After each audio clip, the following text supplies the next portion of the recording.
નમસ્કાર મિત્રો, હું છું દિનેશ વેર અને આપણે સામાજિક વિજ્ઞાન ધોરણ 10 માટે યુટ્યુબમાં એક સિરીઝ ચાલુ કરી રહ્યા છીએ, જેમાં આપણે અલગ અલગ સેક્શન વાઇઝ કેટલાક પ્રશ્નો જોઈશું, જે પ્રશ્નો બોર્ડ માટે બહુ ઇમ્પોર્ટન્ટ છે.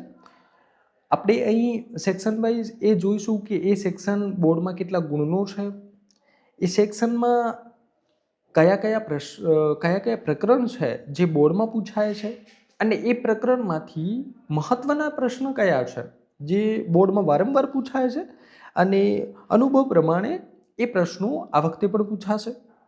તો એ પ્રશ્નો વિશે આપણે વિસ્તૃત ચર્ચા કરીશું. એ દરેક સેક્શન વાઇઝ આપણે વિડીયો બનાવીશું. જેમ કે સેક્શન સી છે તો એના વિશે આપણે સૌપ્રથમ વિડીયો બનાવશું.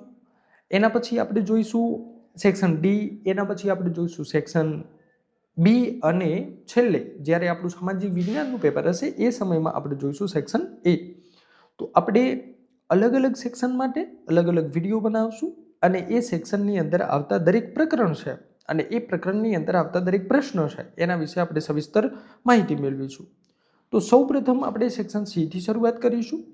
સેક્શન સીમાં કુલ સેક્શન સી જે છે એ આપણું 18 ગુણનો છે. જનરલ વિકલ્પ સાથે સેક્શન સીમાં આપણને 18 ગુણ માટે ટોટલ જનરલ વિકલ્પ માટે 9 પ્રશ્ન આપેલા હશે. એ 9 પ્રશ્નોમાંથી આપણે 6 પ્રશ્ન લખવાના હોય છે. તો એ 6 પ્રશ્ન લખવા માટે આપણે ટોટલ મુખ્યત્વે 3 પ્રકરણનો ઉપયોગ કરીશું.